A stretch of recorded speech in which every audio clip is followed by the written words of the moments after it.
Welcome. This is Radio Pras.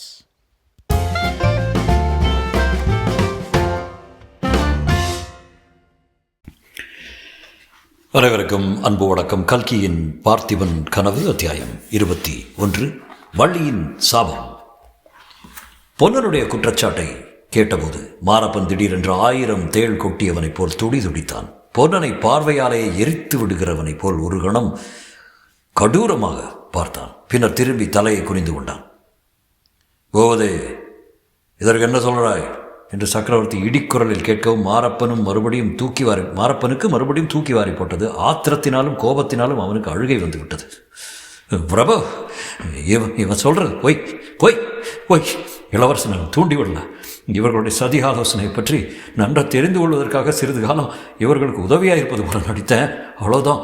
உடனுக்குடனே தங்களுடைய தளபதி அச்சுத வர்ம பல்லவரிடம் எல்லா விவரங்களையும் சொல்லிட்டு இருந்தேன். அப்போது பாவி, துரோகி என்று மெல்லிய பெண் குரல் கேட்டது. சக்கரவர்த்தி யாரதை அதட்டி விட்டு சுற்றுமுற்றும் பார்த்தார். அந்த குரல் வள்ளி நின்ற திசையிலிருந்தான் வந்தது. ஆனாலும் வள்ளி சக்கரவர்த்தி அந்த பக்கம் பார்த்தபோது பரம சாதுவை போல நின்றாள். மாரப்பன் சிறிது தைரியம் அடைந்து, பிரபு, விக்ரமன் இந்த அடிமை தூண்டி விடவில்லை, இது சத்தியம். அவனை தூண்டி விட்டது யார் என்று எனக்கு தெரியும், சத்தியமா தெரியும். சமூகத்தில் கட்டளை பிறந்தால் சொல்றேன் என்றான். சொல்லு, தைரியமா சொல்லு என்றார் சக்கரவர்த்தி. ஜடக மகுடதாரியான ஒரு சிவனடியார் அருள்மொழி ராணியையும் விக்ரமனையும் அடிக்கடி வந்து பார்த்து கொண்டிருந்தார். அவர் உண்மையில் சிவனடியார் இல்லை, கபட சன்னியாசி. அவர் தான் விக்ரமான இந்த பயங்கரமான காரியத்தில் தூண்டி விட்டார். இதுவரை மௌனமாக இந்த நாடகத்தை பார்த்து கொண்டிருந்த குந்தவி இப்போது குறுக்கிட்டு, உமக்கு எப்படி தெரியும்? அந்த கபட சன்னியாசியை நீர் பார்த்திருக்கிறீரா என்று கேட்டாள். ஆமாம் தேவி, இந்த கண்களாலே பார்த்திருக்கிறேன். ஏதோ சாது போல நிற்கிறான இந்த ஓடக்காரனுடைய குடிசையில் தான் அவர்கள் அடிக்கடி சந்தித்து சதி ஆலோசனை செய்து வந்தார்கள். அந்த கபட சன்னியாசியின் சடையை பிடித்து குலுக்கி அவனை இன்னார் என்று வெளிப்படுத்த நான் பிரயத்தனம் செய்தேன். இந்த பொன்னனும் வள்ளியும் தான் அதை கெடுத்தாங்க. என் பேச்சை எடுத்தா நான் கருத்துருவேன் என்று வள்ளி மெல்லிய குரலில் முணுமுணுத்தாள். சக்கரவர்த்தி அவளை பார்த்து புன்னகையுடன், பேண்டே, அடிக்கடி உதடுகள் அசைகின்றன, ஆனால் வார்த்தை எதுவும் வெளியில் வர காணோம். உனக்கு ஏதாவது சொல்ல வேண்டுமானால் பயப்படாமல் சொல்ல என்றார். உடனே வள்ளி சக்கரவர்த்தியை பார்த்து கும்பிட்டு கொண்டு, பிரபு, இவர் சொல்றதெல்லாம் பொய். சிவனடியார் இளவரசரை தூண்டி விட்டார்கள், பெரும் பொய். சாமியார் பெரிய மகான், அவர் அடிக்கடி வந்து ஆறுதல் சொல்லி கொண்டிருந்தபடியால் எங்கள் மகாராணி இன்னும் உயிரோடு இருக்கிறார். அவர் இளவரசரை இந்த காரியம் வேண்டாம் வேண்டாம் என்று தான் சொல்லி கொண்டிருந்தார். இளவரசருடைய மனத்தை மாற்ற முடியவில்லை. சாமியார் மேல் பொய்யா குற்றம் சமுத்தவர்கள் பாவிகள், சண்டாளர்கள், அவர்கள் நரகத்துக்கு தான் போவார்கள் என்றான். நிறுத்து பெண்ணே, போகும், சாபம் கொடுத்தது என்று சக்கரவர்த்தி சொல்லி குந்தவியை நோக்கி புன்னகையுடன், பார்த்தாயம்மா என்றார். பார்த்தேன்.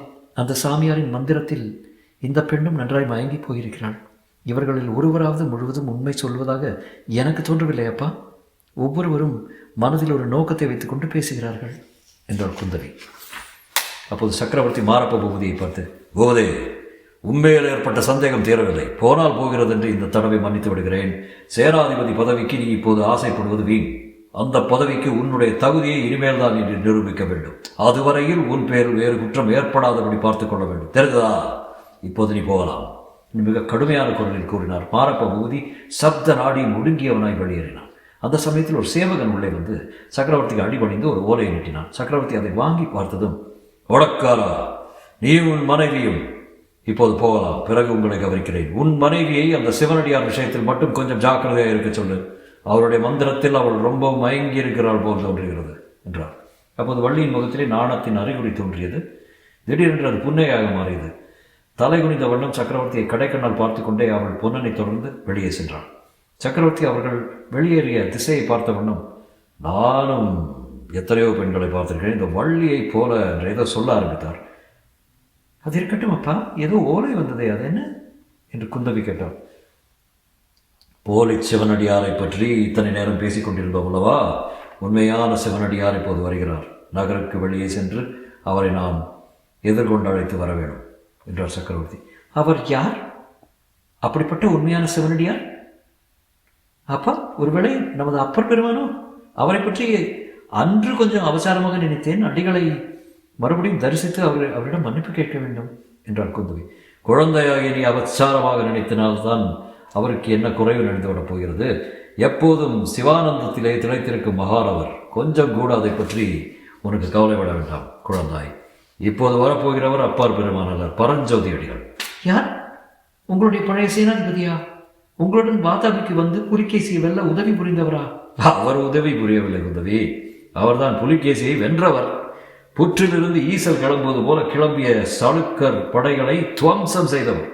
அந்த மகாவீரர் தான் இப்போது அறையில் உடுத்திய துணியுடன் விபூதி ருத்ராட்சதாரியாக ஸ்தல யாத்திரை செய்து கொண்டு வருகிறார்.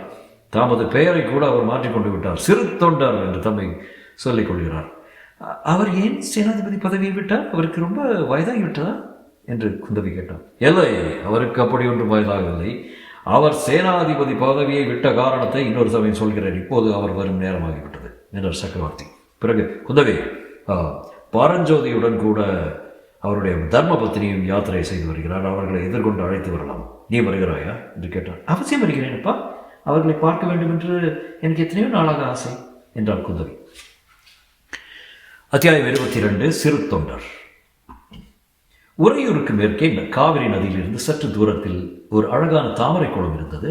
அந்தி நேரமாக ஆனபடியால் அத்தடாகத்தை அழகு செய்த தாமரை மலர்கள் எல்லாம் அச்சமயம் இதழ் கூம்பியிருந்தன. மேல் வானத்தை பொன்மயமாக செய்து கொண்டிருந்த சூரியன் சுழலுகின்ற தங்க தகட்டை போல அதிவிரைவாக கீழே இறங்கிக் கொண்டிருந்தான். தாமரை குளத்தை சேர்ந்த படித்துறை மண்டபத்தில் சக்கரவர்த்தியும் அவருடைய செல்வ புதல்வியும் வந்து தங்கியிருந்தார்கள். மண்டபத்துக்கு சற்று பின்னால் வேல் பிடித்த வீரர்கள் ஒதுங்கி நின்றார்கள். பட்டத்து யானையும் புறவிகளும் சிறிது தூரத்தில் காணப்பட்டன. மேற்கு திக்கிலிருந்து காவிரி ஆற்றின் ஓரமாக வந்த சாலையை சக்கரவர்த்தி ஆவலுடன் உற்று நோக்கினார். குந்தவி தடாகத்தில் படிக்கட்டில் இறங்கி கீழ்ப்படியில் வந்து நின்றால் தளதளவென்று விளங்கிய தாமரை இலைகளின் வனப்பையும் கூம்பிய தாமரை மலர்கள் மொட்டுகள் இவற்றின் அழகையும் அவள் சிறிது நேரம் பார்த்து மகிழ்ந்தாள்.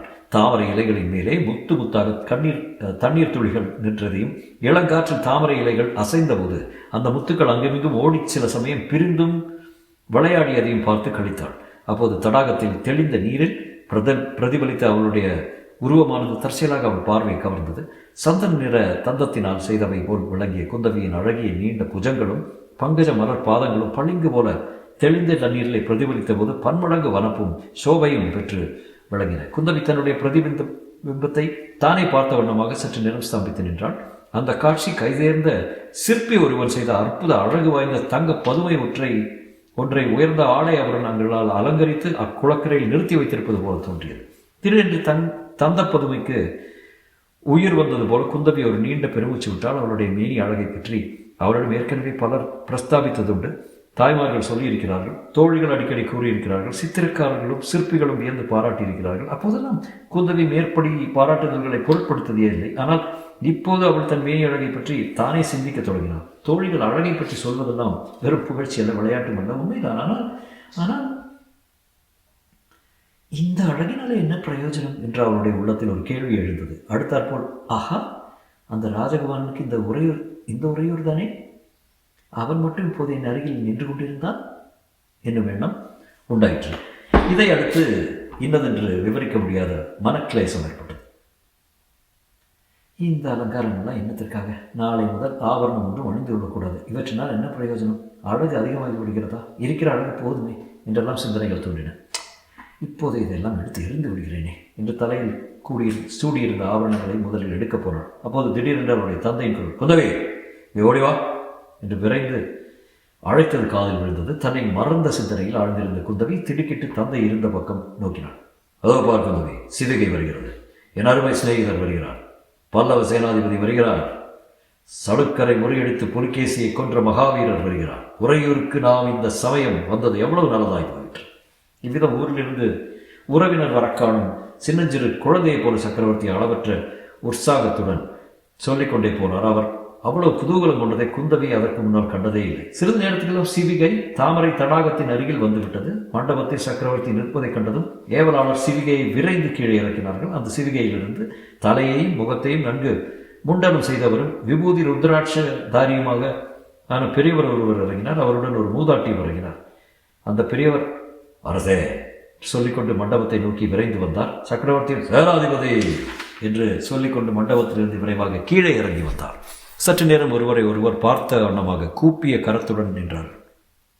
இருவருடைய கண்களிலும் நீர் ததும்பியது. பிறகு ஏக காலத்தில் இருவரும் ஒருவரை ஒருவர் நெருங்கி வந்து ஆலிங்கனம் செய்து கொண்டார்கள். அப்போது இருவருடைய கண்களிலிருந்தும் கண்ணீர் பெருகி வழிந்து அருவியாக ஓடத் தொடங்கியது. இதற்கிடையில் சிவிகையிலிருந்து இறங்கிய மூதாட்டியை நோக்கி குந்தவி வந்தாள். அவருக்கு குந்தவி நமஸ்காரம் செய்ய எத்தனைக்கு அந்த அம்மையார் அதற்கு இடங்கொடாமல் அவளை தம்முடன் சேர்த்து அணைத்து கொண்டு, குழந்தாய், பிறை சூடும் பெருமானுடைய அருளால் உனக்கு எல்லா மங்களமும் உண்டாகட்டும். உன் மனசிற்கு இசைந்த மணவாளனை அடைந்து தீர்க்க சுமங்கலியாக வாழ்வாய் என்று ஆசீர்வதித்தார். அவர் விதம் ஆசி கூறிய போது குந்தவியின் தேகத்தில் புலகாங்கீதம் உண்டாயிற்று.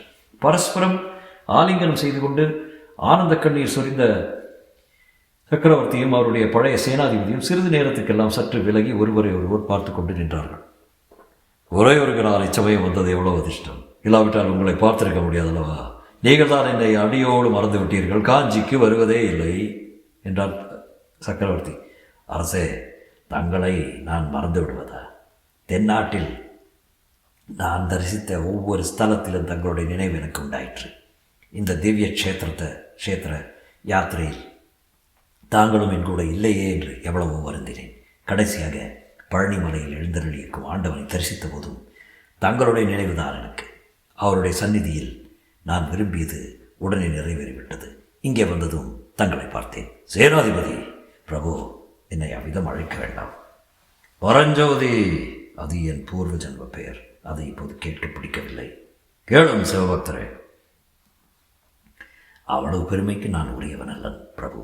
இன்று இந்நாட்டில் மகான்களான சிவபக்தர்கள் எத்தனையோ பேர் இருக்கிறார்கள். அவர்களுக்கு தொண்டு புரியும் சிறு தொண்டன் நான். கேளும் சிறு தொண்டரே, நான் சொல்ல வந்த விஷயம் என்னவென்றால், சொல்லுங்கள் அரசே. இந்த உலகத்தில் நான் செய்து முடிக்க வேண்டிய காரியங்கள் இன்னும் 2 பாக்கி இருக்கின்றன. அவற்றை முடித்துவிட்டால் நானும் உங்களைப் போல துறவு பூண்டு ஸ்தல யாத்திரை தொடங்கி விடுவேன். ஆனால் உங்களைப் போல் தலையை முண்டனம் செய்து கொள்ள மாட்டேன்.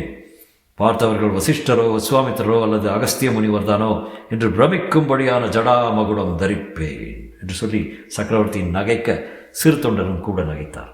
அவ்விருவருடைய சிரிப்பினொலியும் அந்த நேரத்தில் கூட்டை நோக்கி பறந்த பறவைகளின் குரல்களுடன் கலந்து நாற்றிசையும் பரவி எதிரொலி செய்தன.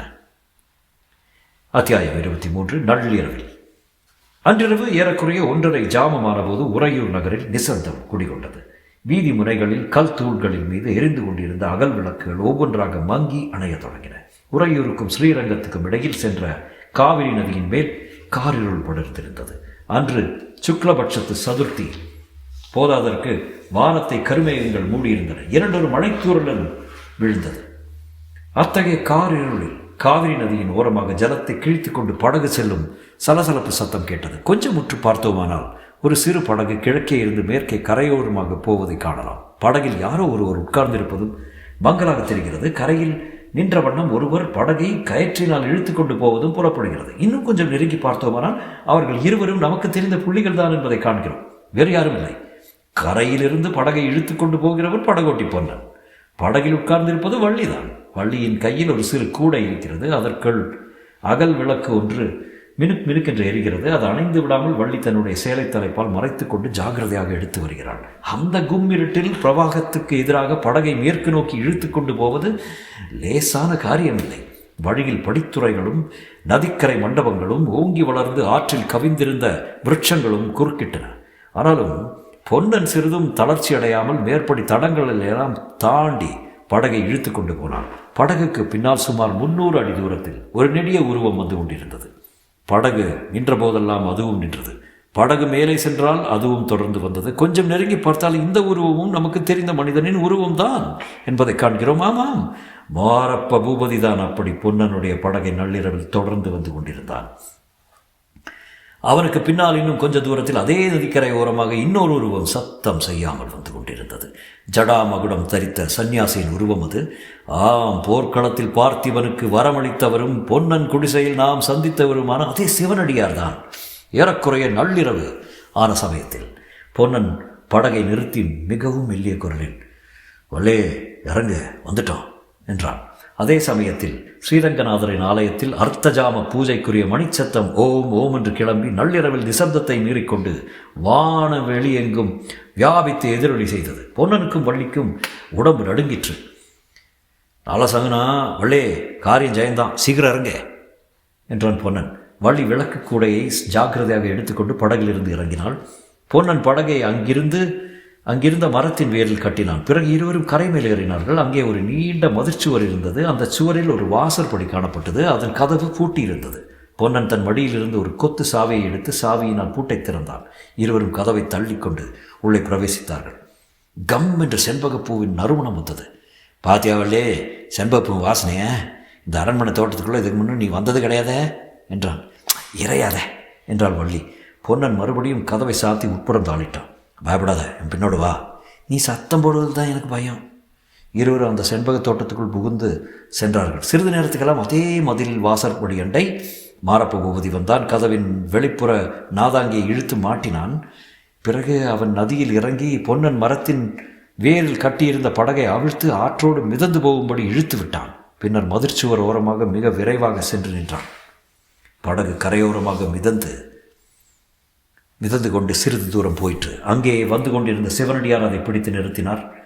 நிறுத்திய இடத்துக்கு அருகிலிருந்து ஒரு பெரிய விருட்சத்தின் வேரில் அதை இழுத்து கட்டினார். மறுபடியும் மேல் நோக்கி சென்று அதே மதிர்ச்சுவரின் வாசற்படிக்கு வந்தார். மாரப்ப பூபதி இழுத்து போட்ட நாதங்கியை கழற்றிவிட்டார். மீண்டும் திரும்பி சென்று படகு கட்டியிருந்த மரத்துக்கு பின்னால் அமர்ந்தார். அச்சமயம் நதியின் அக்கரையில் அநேக தீவர்த்திகளுடன் ஒரு கும்பல் காணப்பட்டது. சிறிது நேரத்துக்கெல்லாம் அந்த தீவர்த்திகள் நதியின் நடு மத்திக்கு வந்துவிட்டன. பல படகுகள் நதியை கடந்து வந்து கொண்டிருந்தன என்று தெரிந்தது. சிவனடியார் மறைந்திருந்த மரத்துக்கு சிறிது கிழக்கே படகுகள் கரைக்கு வந்து சேர்ந்தார். படகுகளில் இருந்து பலர் இறங்குகிறது தீவர்த்திகளின் ஜோதியில் தெரிந்தது. அவர்கள் சிறு தொண்டரும் அவர் மனைவியாரும் குந்தவி தேவியும் காணப்பட்டனர். சக்கரவர்த்தியின் பிரதிநிதியாக உறையூரை ஆண்டு வந்த தளபதி அச்சுதவர்மர் அவர்கள் எல்லாருக்கும் முன்னால் சென்றார். மற்ற பரிவாரங்களும் ஏவலாளர்களும் பின்னால் வந்தார்கள். ரங்கநாதரின் அர்த்தஜாம ஆராதனை தரிசித்துவிட்டு திரும்பிய அந்த பக்தர் குழாத்தில் சக்கரவர்த்தி நரசிம்மவர்மர் வரை மட்டும் காணவில்லை. காவிரிக்கரையை ஒளிமயமாக்கிய தீவர்த்திகளுடன் அந்த கும்பல் படகிலிருந்து கரையில் இறங்கிய போது சிவனடியார் தாம் இருந்த மரத்தின் மறைவில் இன்னும் நன்றாய் மறைந்து கொண்டு அசையாமல் நின்றார். அவர் மூச்சு விடும் சத்தம் கூட இப்போது கேட்கவில்லை. தீவர்த்திகளுடனே அந்த கும்பல் நகருக்குள் புகுந்து மறைந்த பிறகு காவிரி நதி தீரத்தில் முன்னால் இருந்ததை விட அதிகமான கனாந்தகாரம் குடிகொண்டது. சிவனடியார் மரத்தின் மறைவிலிருந்து மறுபடியும் வெளிவந்து நதிக்கரையில் படகின் அருகில் அமர்ந்தார். அந்த கார் இருளிலும் கூட மேற்கூறிய மதில் வாசலின் பக்கம் அவருடைய கண்கள் கூர்மையாக பார்த்தன. அவருடைய செவிகளும் கதவு திறக்கப்படும் சத்தத்தை எதிர்நோக்கி கூர்மையாக கேட்கலாயின.